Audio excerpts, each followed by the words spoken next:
Welcome back to ACB Wrestling Talk, your main source for wrestling news and wrestling discussions. I'm, of course, your host, Alexis Carrillo, and let's get into some wrestling talk.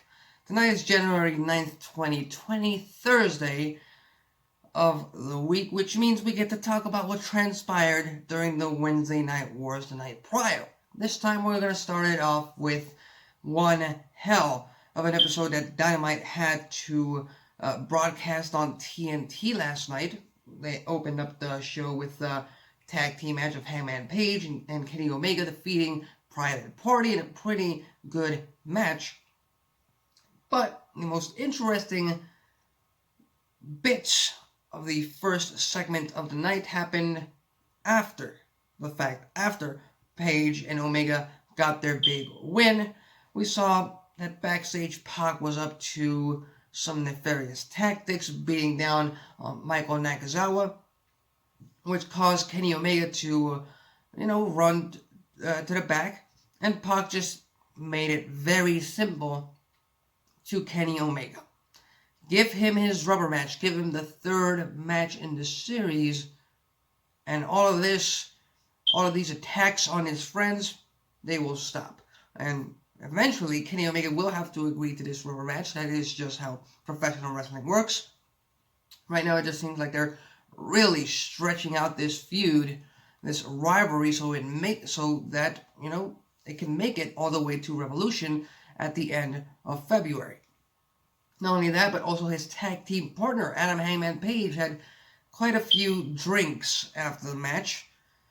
It seemed like Hangman Page quite enjoys beer, so let him have it. We saw Rio retain her AEW Women's World Championship against Chris Statlander with a little tiny bit of interference from Awesome Kong, which, of course, Rio being the fighting babyface champion that she is, she wasn't happy about that. But for the most part, Rio retained her title.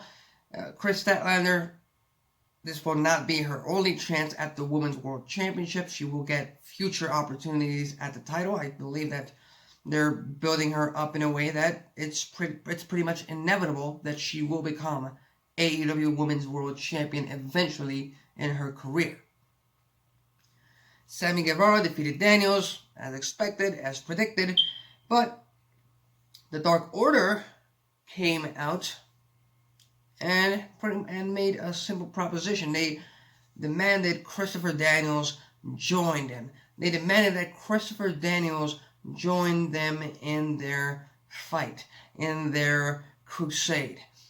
Of course, Daniels declined, and when the Dark Order, usually as they do, they resort to these underhanded tactics of beating down on their opponents, by having group attacks.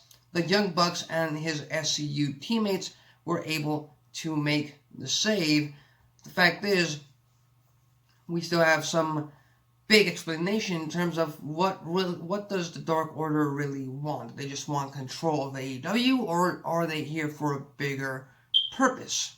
They ended 2019 off with that big invasion to close out Dynamite. That hasn't really been explained.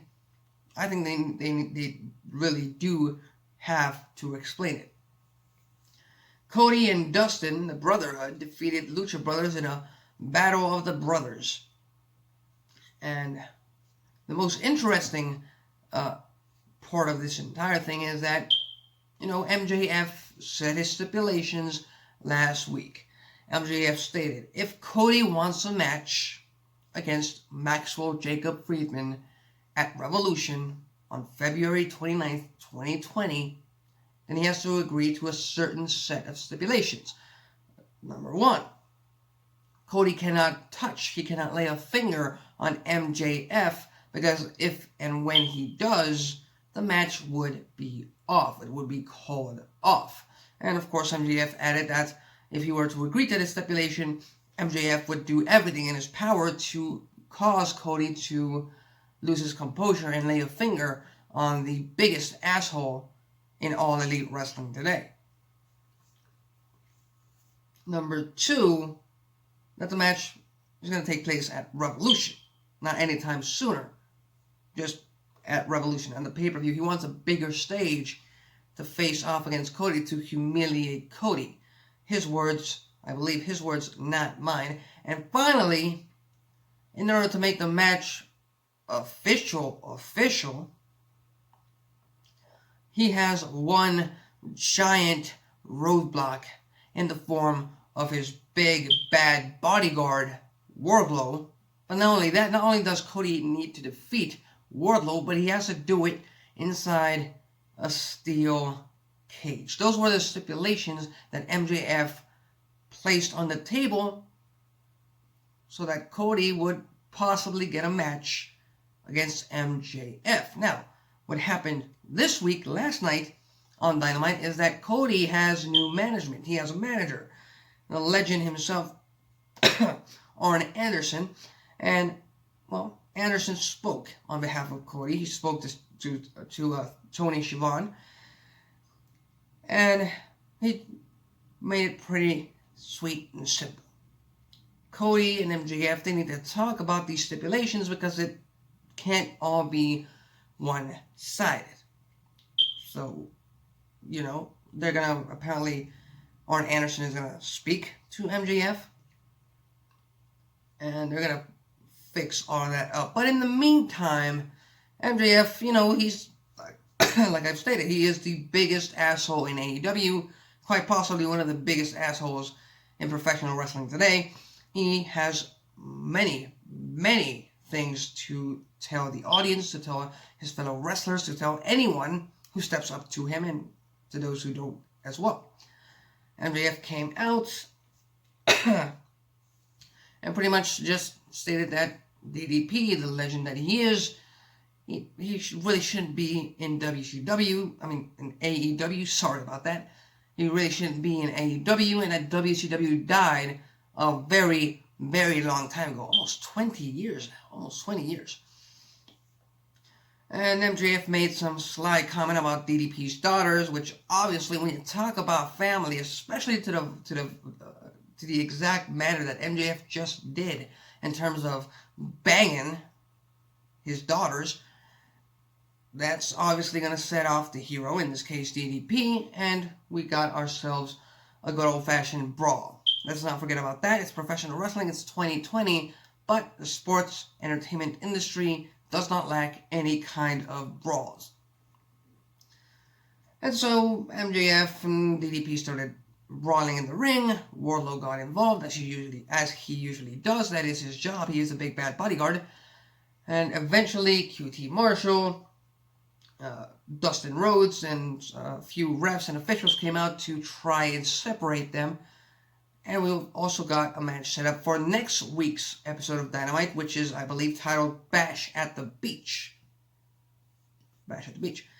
We're gonna have a 6-man tag team match next week on Dynamite, because MJF will tag with the Butcher and the Blade, the Bunny at ringside, to face off against DDP, Dustin Rhodes, and QT Marshall. That's right, ladies and gentlemen.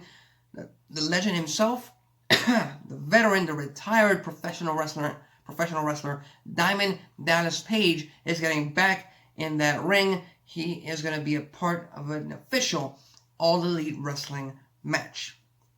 You already know. If you've been watching this show, if you've been watching this channel for quite a while, you already know how I feel about veterans returning and being a part of the match after their glory days are long gone, so I won't go into that. All I can say is, ratings grab? Jurassic Express defeated Best Friends in Orange Cassidy, and I gotta say, watching Orange Cassidy in the middle of that ring, the way he just handles himself, his hands, pockets, boom, boom, kick, kick, that's the way he does things, and then he goes over and does that suicide flip through the middle rope with his hands in his pockets. I'm digging that. I'm liking that kind of attitude and composure from Orange Cassidy. I'm just worried that, you know, if he doesn't evolve it slowly into becoming more, for lack of a better term, main event style, it might just become a gimmick that holds him back. Again, these are just my concerns. It might not be the case. That's just my view on it right now. right now, he's pretty damn entertaining. It wasn't enough for him and Best Friends to defeat Jurassic Express, but it was entertaining enough to keep us glued to our screens. And finally, in one of the most awaited in-ring segments in professional wrestling in 2020, we finally got our decision in terms of, will Jon Moxley join the Inner Circle? Will he join the most powerful faction in all Elite Wrestling?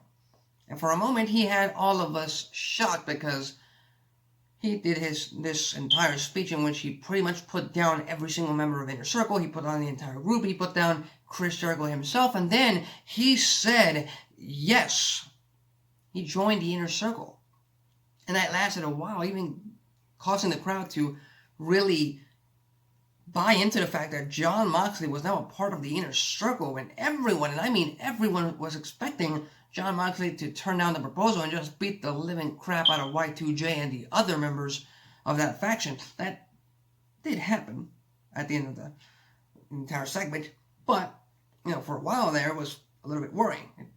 I'm not gonna lie, it had me a little bit concerned because, like I said, after he spewed, right before his decision, after he spewed every single thing wrong with Chris Jericho's proposition, I was expecting, no, I won't join the Inner Circle. And then he blurts out, yes. I gotta say, the way he revealed that, you know, he would not be joining the Inner Circle, because it doesn't really make sense for him to join the Inner Circle, that was pure gold. The fact that Chris Jericho, Le Champion, the current AEW World Heavyweight Champion, got a little bit of the bubbly struck on his face, that was poetic justice. And I cannot wait for the next few weeks, for the next month and a half leading up to Revolution, because Jon Moxley and Chris Jericho is going to be a rivalry that we should really keep our eyes on. It's going to be tough for Moxley, especially since he's a loner, and Chris Jericho has the Inner Circle behind him. So it's going to be interesting to see how they play it out. But for now, Jon Moxley might be one of the biggest, most over stars in AEW, and they need to take advantage of it. So all in all, yes, predictable that Jon Moxley wasn't going to join the Inner Circle. That was predictable as hell. Everybody saw it coming, but it was some excellent execution on behalf of AEW's creative team in terms of really biding their time and really trying to con the audience into thinking, shit, this really happened.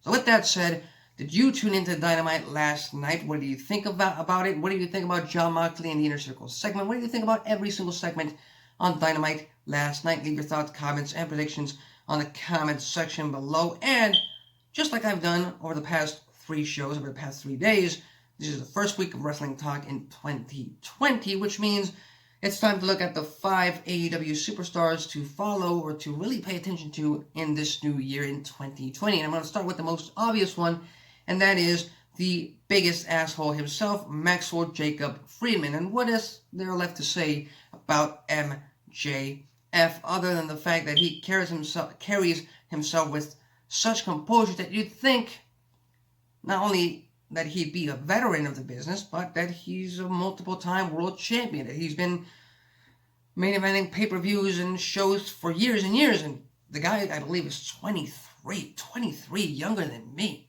The guy's younger than me. I gotta say, MJF gets a mic in his hand and you just pay attention. You clean the wax out of your ears just so that you can hear what he has to say more clearly, because you just can't miss a step of anything that MJF does in AEW. I could not be higher on anyone in AEW or anyone in professional wrestling for 2020 than MJF. Do I think MJF is going to walk out world champion? Walk out of 2020 as AEW world champion? I wouldn't say it's impossible. He's that damn good. He's that damn over. But there are other guys in front of him in that line, so let's just calm down and enjoy and savor the moments in which MJF is building himself up, shall we? Number 2, Adam Hangman Page. He had his opportunity. He had the chance of making history last year and becoming the first ever AEW World Champion. Unfortunately, he lost to Y2J, he lost to a legend, he lost to Chris Jericho, and now I don't really know where AEW is going to be taking him in terms of rivalries or feuds. This is why I think AEW should have a mid-card title. I think Adam Hangman Page would be a perfect top babyface for the mid-card division, and he needs a mid-card title. But as far as I'm concerned, Hangman Page is just a few steps away from being ready to be a huge main eventer for AEW. Frankly, it's just a matter of time. And number 3, we gotta go to the coffin drop himself, Mr. Extreme, Mr. I don't know what else to call him. It's Darby Allin.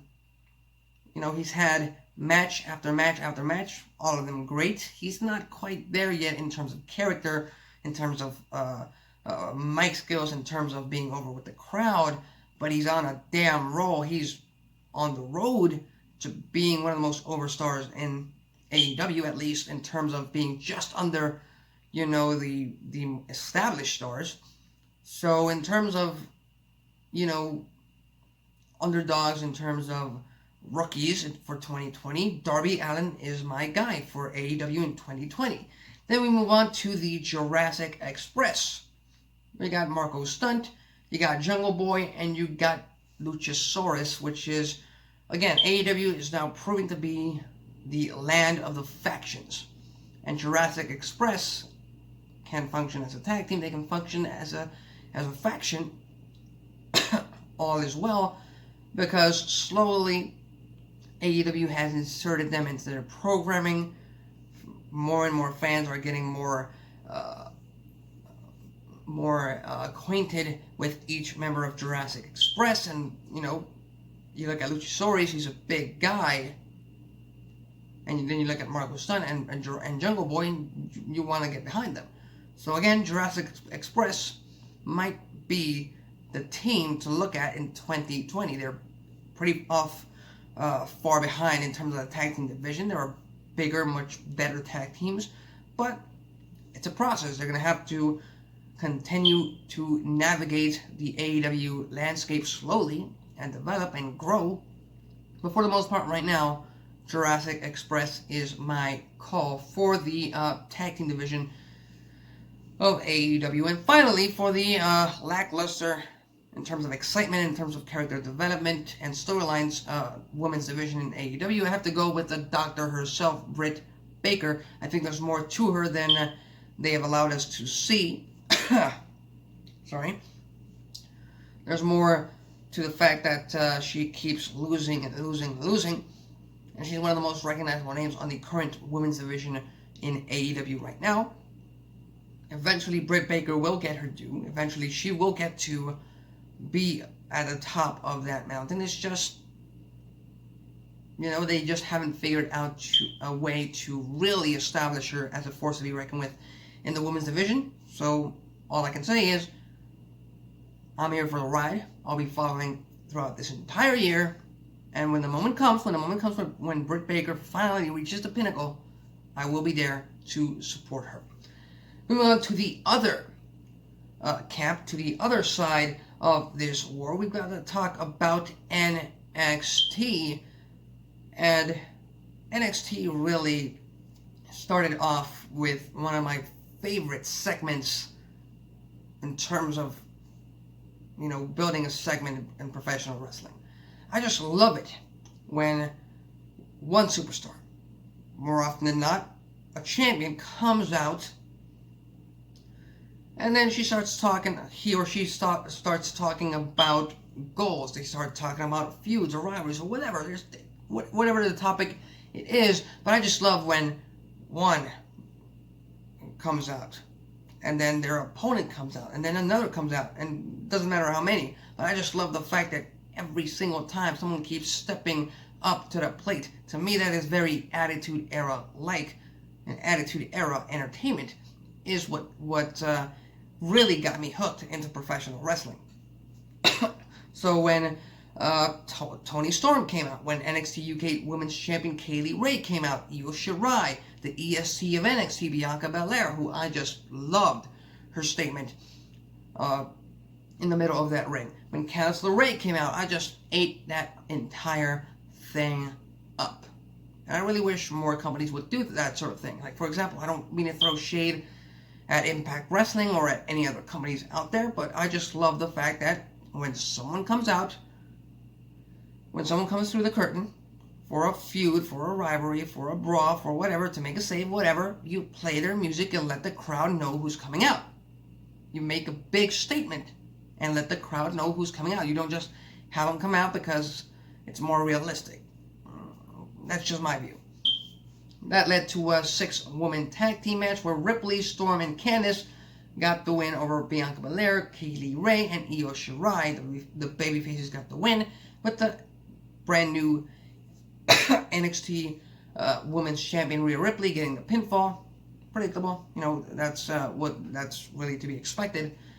And I gotta apologize because I've been talking about NXT TakeOver in the weekend of the Royal Rumble as, you know, TakeOver Houston, when it really is Worlds Collide and it's NXT versus NXT UK. And the next TakeOver event is until February in Portland.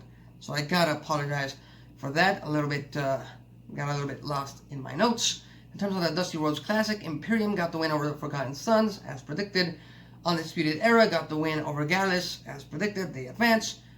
And we've got, well, once a surprise and once very intriguing. The very intriguing pairing is that Matt Riddle and Pete Dunne are going to be tag team partners in this Dusty Rhodes Classic. I expect them to go far, possibly reaching the finals. It wouldn't be the first time we see two mismatched wrestlers paired up in this kind of tournament. So I'm very intrigued as to what will happen with that pairing. On the other side, we have the surprise that Kushida's tag team partner is none other than Alex Shelley himself, and I could not be happier because Alex Shelley is someone I've been following since 2009, 2010, when I first started watching TNA and Impact Wrestling. Really loved him in the Motor City Machine Guns. Glad to see him get some spotlight in WWE NXT. So hopefully he tears the roof off the place, like I know he can, because he's a pretty damn good wrestler himself. Haven't seen him in much anytime soon, but eventually, you know, we will.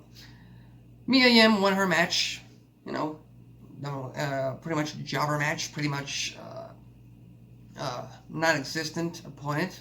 Sorry, but that's just the way they've planned this out.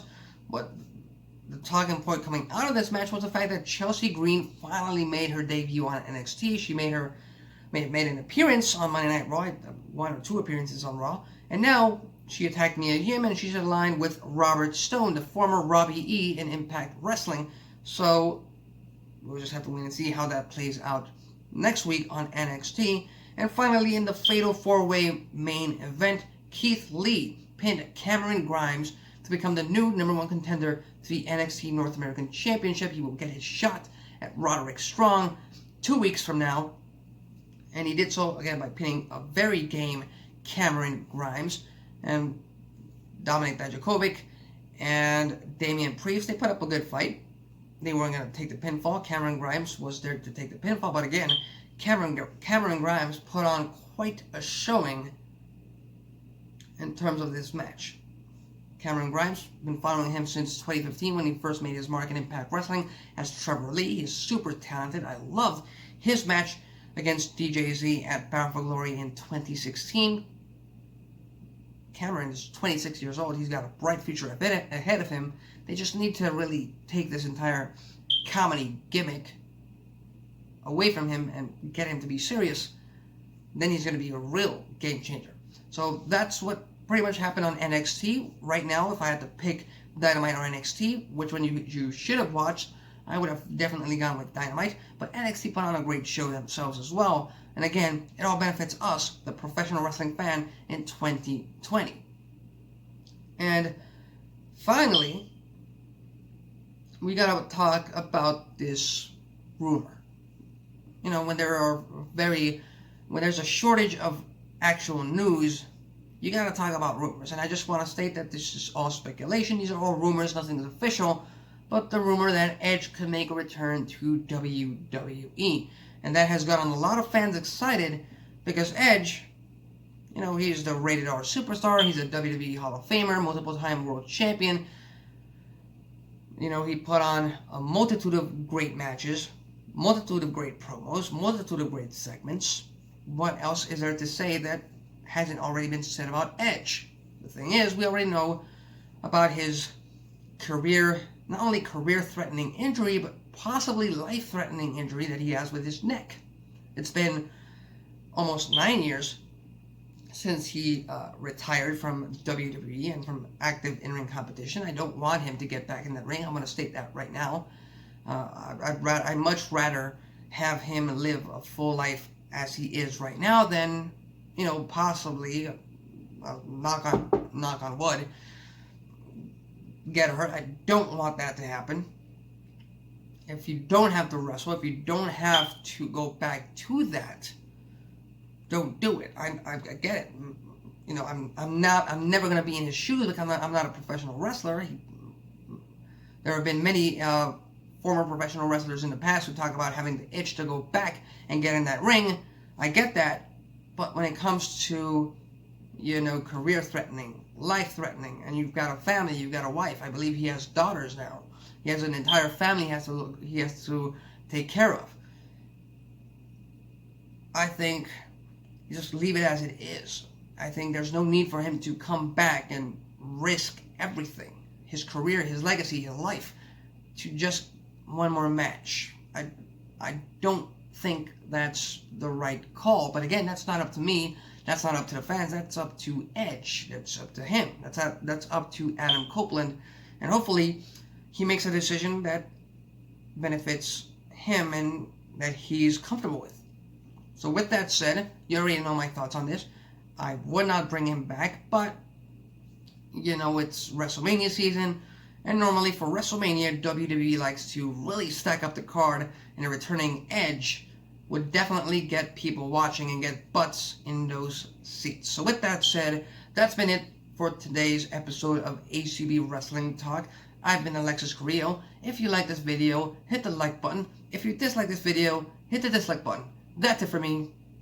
Till next time.